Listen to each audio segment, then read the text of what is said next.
Hi welcome to my channel the book shelf 2020. ఇందులో భాగంగా ఈరోజు నేను మీకు పరిచయం చేయబోయే పుస్తకం ఇంగ్లీష్లోంచి తెలుగులోకి స్వేచ్ఛానువాదం చేయబడిన పుస్తకం. ఈ పుస్తకం 1970sలో ఇంగ్లీష్లో వచ్చిందండి. అప్పుడు అది బెస్ట్ సెల్లర్గా నిలిచింది. ఆ తర్వాత అనేక పునర్ముద్రలను పొందుతూ ఇప్పటి వరకు ఇంకా మార్కెట్లో అనేక మంది అభిమానులని అలరిస్తూనే ఉంది. అనేక మంది అభిమానులను సంపాదించుకుంటుంది ఈ పుస్తకం పేరు జొనాథన్ లివింగ్స్టన్ సీగల్. ఈ పుస్తక రచయిత రిచర్డ్ బాక్. ఇది 1970sలో వచ్చిందండి. ఇది స్టోరీ ఒక మోటివేషనల్ స్టోరీ అని చెప్పొచ్చు, ఇన్స్పైరింగ్ స్టోరీ అని కూడా చెప్పొచ్చు. This story is about celebrating the individual strength and Joy of finding your own way. జీవించడం వేరు, బ్రతకడం వేరు. జీవించాలని ప్రయత్నం చేసే ఒక పక్షి కథ ఈ పుస్తకం. ఇది మోటివేషనల్ స్టోరీ, ఇన్స్పైరింగ్ స్టోరీ. ఇంకా చెప్పాలంటే మన పంచతంత్రం లాంటి ఒక కథ. ఎందుకంటే పంచతంత్రంలో పాత్రలని మనుషులు ఎవరు ఉండరు, పక్షులు, జంతువులు. ఈ కథలో కూడా పాత్రలని పక్షులు మాత్రమే. మన పంచతంత్రం లాంటి ఒక మోరల్ స్టోరీ చెప్పే ఒక మంచి కథ. ఈ పుస్తకాన్ని చదివి ఇన్స్పైర్ అయ్యి ఇంత మంచి కథని తెలుగు పాఠకులకి అందించాలని ఒక ప్రేమతో, తపనతో, కృషితో రచయిత ఈ పుస్తకాన్ని స్వేచ్ఛానువాదం చేసి తెలుగులోకి తీసుకొచ్చారు. ఈ పుస్తక రచయిత ఈ పుస్తకాన్ని చాలా అందంగా, అద్భుతంగా తనదైన స్టైల్లో తీసుకొచ్చారు. ఈ పుస్తకంలో ప్రతి పేజీలో కథనానికి తగ్గట్టుగా స్కెచెస్ ఉంటాయండి. ప్రతి పేజ్ ఒక పీస్ ఆఫ్ ఆర్ట్ వర్క్ అని చెప్పొచ్చు. మంచి మంచి బొమ్మలతో రీడబిలిటీ పెంచేసిన పుస్తకం ఈ పుస్తకం. అంతేకాకుండా మార్కెట్లో వచ్చే రెగ్యులర్ ప్రింట్ ఫాంట్ కాకుండా చేతిరాత ఫాంట్తో వచ్చిన పుస్తకం. దాదాపుగా మార్కెట్లో ఇటువంటి పుస్తకాలు తక్కువని చెప్పొచ్చు, లేవని చెప్పొచ్చు. దాదాపుగా చేతిరాత ఫాంట్తో వచ్చిన పుస్తకం ఇది. ఈ పుస్తకాన్ని ఇంత అద్భుతంగా రచయిత ప్రేమతో తెలుగు పాఠకుల కోసం అందించారు. ఈ పుస్తకం పేరేంటి? ఈ పుస్తకం పేరు తెలుగులో ఆకాశంలో స్వేచ్ఛకై ఎగిరిన జొనాథన్ లివింగ్స్టన్ సీగల్. ఆకాశంలో స్వేచ్ఛకై ఎగిరిన జొనాథన్ లివింగ్స్టన్ సీగల్. ఈ పుస్తక రచయిత KANTIRisa. ఈ రచయిత గురించి చెప్పాలంటే రచయిత సాధారణంగా కనబడే అసాధారణ వ్యక్తి అని చెప్పొచ్చు. ఈ KANTIRisa ఒక శాండ్ ఆర్టిస్ట్ అండి. ప్రపంచంలో వివిధ దేశాల్లో అనేక ప్రదర్శనలు ఇచ్చి శాండ్ ఆర్టిస్ట్లో తనకంటూ ఒక యూనిక్ స్టైల్ని ఏర్పరచుకున్న వ్యక్తి KANTIRisa. అంతేకాకుండా as a musician, writer, artist, painter and script writer, story teller and director also. ఇట్లా మల్టీ టాలెంటెడ్ పర్సనాలిటీ KANTIRisa. యూట్యూబ్లో తన వీడియోస్తో ప్రతిరోజు 1-2 వీడియోస్ అప్లోడ్ చేస్తూ ప్రపంచవ్యాప్తంగా అనేక మంది అభిమానులని సంపాదించుకున్న వ్యక్తి KANTIRisa. కేవలం తను చెప్పే విషయాలన్నీ తన అనుభవాల ద్వారా వచ్చాయని, ప్రతి ఒక్కరూ వారి అనుభవాల ద్వారా మాత్రమే నేర్చుకోవాలని చెప్తూ ప్రతి ఒక్కరికి చాలామంది అభిమానులకి ఒక ఫిలాసఫర్గా, గైడ్గా ఉంటూ అందరికీ ఎప్పుడూ అవైలబుల్గా ఉంటున్న వ్యక్తి KANTIRisa ఇంతకుముందు 3 పుస్తకాలు రాశారు. అందులో ఒకటి బ్లూ బుక్, అది డైరెక్టర్ రామ్ గోపాల్ వర్మ మీద ఒక పుస్తకం రాశారు, అది బ్లూ బుక్ అని. అది కాకుండా ఇంకొకటి ఆత్మదర్శనం అనే ఒక బుక్ రాశారు. 2 చాలా మంచి బుక్స్ అండి. రీడబిలిటీ చాలా బాగుంటుంది. ఒక ఇంట్రెస్టింగ్ కైండ్ ఆఫ్ వర్క్ అండి ఇది. KANTIRisa గారు ఒక యూనిక్ స్టైల్లో తన పుస్తకాలు రాస్తున్నారు. సో అందులో ఆ కోవకి చెందిన మరొక పుస్తకం KANTIRisa గారు రాసిన స్వేచ్ఛానువాదం చేసిన ఈ పుస్తకం జొనాథన్ లివింగ్స్టన్ సీగల్. సో ఈ KANTIRisaకి ఇంత బాగా నచ్చిన ఈ పుస్తకంలో ఏముంది?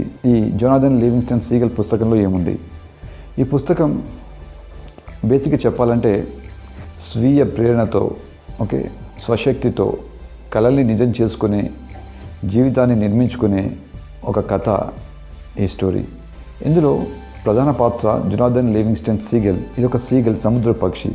ఒక సముద్రం దగ్గర సముద్ర పక్షుల సమాజం ఉంటుందండి. ఇవన్నీ డైలీ పొద్దున్నే లేవడం, అక్కడ దొరికే చేప పిల్లలు తినడం, అక్కడ దొరికే ఇంకా చిన్న చిన్న ఆహారాన్ని సంపాదించుకోవడం, రావడం, మళ్ళీ పడుకోవడం, ఇలా రోజు పొద్దున్నే లేవడం, సముద్ర పొడ్డుకు వెళ్ళడం, తినడం, రావడం. ఇలాంటి ఈ సమాజంలో, ఈ సముద్రపు గద్దల సమాజంలో జొనాథన్ అనే ఒక సీగల్ ఉంటుంది. దీనికి తను రెగ్యులర్ సమాజంలో అందరిలా కాకుండా తనలో ఉన్న పొటెన్షియల్ని వెలికి తీసుకోవాలని, అందరికంటే హైట్లో ఫ్లై చేయాలని, ఆకాశపు అంచులను అందుకోవాలని, ఆ లెవెల్లో ఫ్లై చేయాలని ఎప్పుడూ ప్రయత్నం చేస్తుంటుంది.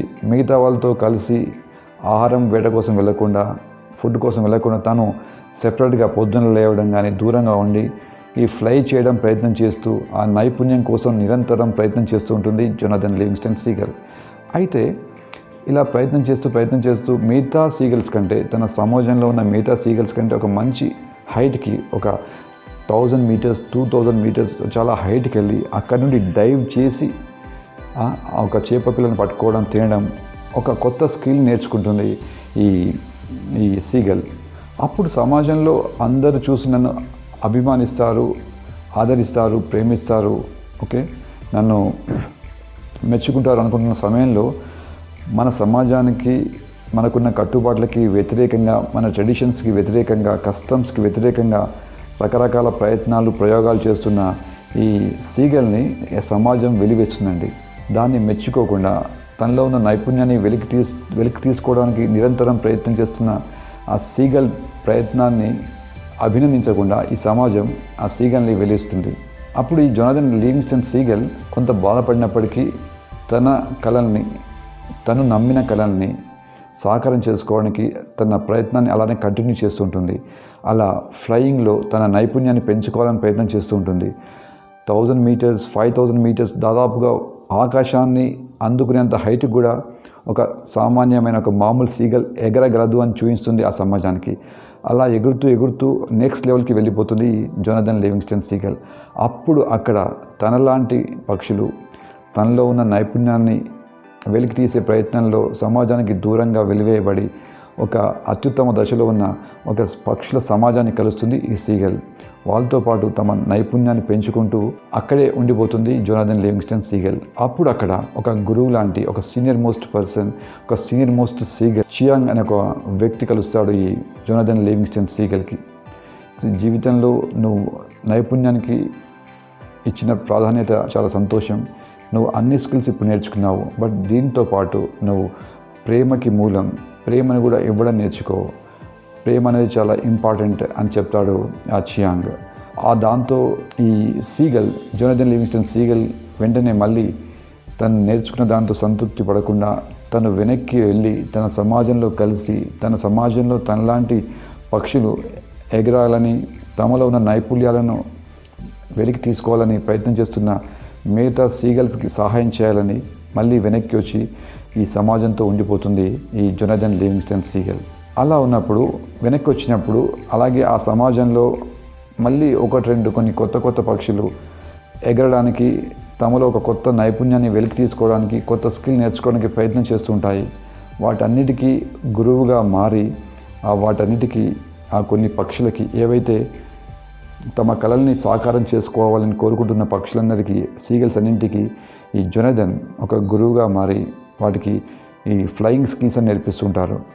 అప్పుడు ఆ క్రమంలో జొనాథన్ లివింగ్స్టన్ సీగల్ తర్వాత కొంతమంది శిష్యులు, ఆ తర్వాత కొన్ని జనరేషన్స్ ఇలా మారుతూ ఉంటాయండి. ఇది ఈ స్టోరీ. ఇంగ్లీష్లో రచయిత దీనికి కొత్త పార్ట్ యాడ్ చేశారండి. ఏంటంటే కొత్త భాగం యాడ్ చేశారు రీసెంట్గా. ఏంటంటే ఈ జొనాథన్ సీగల్ వచ్చి తన శిష్యులకు నేర్పడం, శిష్యులు మళ్ళీ శిష్యులకు నేర్పడం, అట్లా మల్టిపుల్ జనరేషన్స్ నేర్చుకుంటూ ఉంటాయి. ప్రతిసారి జొనాథన్ లివింగ్స్టన్ సీగల్ ఏం చెప్తుందంటే, నా నైపుణ్యానికి కారణం నేను కష్టపడి లేవడం, నేను పనిచేయడం, నేర్చుకోవడం, ఒక డెడికేషన్, అంతే, అది మాత్రమే. సో నేను మీలాంటి మామూలు సీగల్ని, నేను మీలాంటి మామూలు పక్షిని, నన్ను మీరు దైవాంశ సంభూతులుగా చూడొద్దు, నేను సాధించింది మీరు ఎవరైనా సాధించగలరు, మీరందరూ సాధించగలరు అని చెప్తుంటుంది.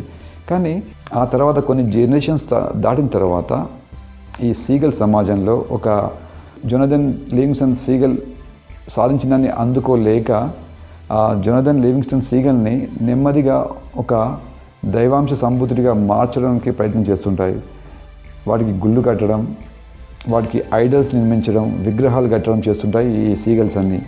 ఈ విధంగా ఈ జొనాథన్ లివింగ్స్టన్ సీగల్ని కూడా ఒక దైవాంశ సంభూతులుగా చేసి దానికి ఒక పెద్ద గుళ్ళు కట్టడం, ఒక పెద్ద ఐడల్స్ కట్టి మళ్ళీ ఈ గుళ్ళకి వీటన్నిటికీ ఒకే సబ్ ఫ్రాంచైజ్ ఇవ్వడం, వీటన్నిటికీ రిచువల్స్, ట్రెడిషన్స్. యాక్చువల్గా జొనాథన్ లివింగ్స్టన్ సీగల్ చెప్పిన విషయాన్ని మర్చిపోయి ఒక అత్యుత్తమమైన నైపుణ్యాన్ని సాధించుకోవాలంటే ఏం చేయాలో, తన జీవితంలోని కళల్ని సాకారం చేసుకోవాలంటే ఏం చేయాలో అటువంటి విషయాన్ని మర్చిపోయి కొన్ని జనరేషన్స్ తర్వాత ఈ సీగల్స్ అని ఆ జొనాథన్ లివింగ్స్టన్ సీగల్ని మామూలు పక్షి కాదని దాన్ని ఒక దేవతలా మార్చి గుళ్ళు కట్టి ఇవన్నీ ఆ స్కిల్స్ అన్ని పూర్తిగా మర్చిపోవడం, ఒక మామూలు సమాజంలో బతకడం, గుళ్ళుగా మార్చి పూజించడం చేస్తూ ఉంటుందండి.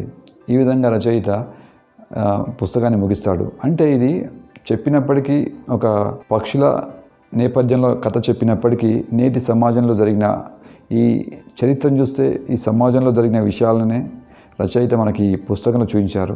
ప్రతి మనిషి సమాజంలో ఉన్న ట్రెడిషన్స్కి, కస్టమ్స్కి లోబడి వాటితో పోకుండా తన కోరిక ప్రకారం, తన స్వీయ ప్రేరణతో, సెల్ఫ్ మోటివేషన్తో తన కళల్ని నిజం చేసుకోవడానికి ప్రయత్నం చేయాలని, ఒక జీవితాన్ని బ్రతకడం కాకుండా జీవించాలని చెప్తారు రచయిత. అంతేకాకుండా చాలామంది మనం ఎగ్జాంపుల్ తీసుకుంటే బుద్ధుడు తన బోధనలతో ప్రపంచానికి ఒక శాంతి సందేశాన్ని అందించిన బుద్ధుడు, తన తర్వాత నేను మీలాంటి వ్యక్తినే, నన్ను మీరు దేవుడిగా పూజించొద్దు అని చెప్పిన బుద్ధుడు, అతని బుద్ధుని శిష్యులు, ఆ తర్వాత అనేక సమాజాలు బుద్ధుడు చనిపోయిన తర్వాత బుద్ధుడు ఇచ్చిన శాంతి సందేశాన్ని మర్చిపోయి బుద్ధుడిని ఒక శిలా ప్రతిమలో దేవునిలా మార్చి కొలవడం ప్రారంభించారు. బుద్ధుడు అందించిన సందేశాన్ని మర్చిపోయారు. సో ఇది సమాజంలో జరుగుతున్న విషయం. ఇదే విషయాన్ని రచయిత చాలా అందంగా ఒక మోటివేషనల్ స్టోరీ లాగా, ఒక ఇన్స్పైరింగ్ స్టోరీ లాగా మనకు ఈ జొనాథన్ లివింగ్స్టన్ సీగల్ అనే పుస్తకంలో మనకు అందించారు. ఈ పుస్తకాన్ని రచయిత KANTIRISA స్వేచ్ఛానువాదం చేసి తన స్టైల్లో, తనదైన బొమ్మలతో, తనదైన రైటింగ్ స్టైల్తో ఈ పుస్తకాన్ని మన ముందుకు తీసుకొచ్చారు. ఈ పుస్తకానికి ముందు మాట KANTIRISA గారి ఫ్రెండ్స్ రాశారండి. అందులో ముఖ్యంగా మొదట తనికెళ్ళ బర్ని గారు రాశారు, భారవి గారు రాశారు. ఇంకా చాలామంది తన దగ్గరి మిత్రులతో KANTIRISA గారు ఈ పుస్తకానికి ముందు మాటలు రాయించారు. సో ప్రతి page piece of art work. ఈ పుస్తకాన్ని మీరు ఖచ్చితంగా కొనండి, చదవండి. ఈ పుస్తకం మీకు మార్కెట్లో అన్ని బుక్ స్టాల్లో దొరుకుతుంది. మీరు KANTIRISA గారికి ఫోన్ చేసి కూడా ఈ పుస్తకాన్ని మీరు పొందొచ్చు. You better read both the books అండి. English book and Telugu book both are very good. మీరు పుస్తకాన్ని మీ మిత్రులకి, బంధువులకి, ఏదైనా బర్త్డే అకేషన్స్ కానీ, మ్యారేజ్ అకేషన్స్ కానీ, ఏ అకేషన్లో అయినా మీరు బహుమతులుగా, గిఫ్ట్స్గా ఇవ్వండి. Thank you very much.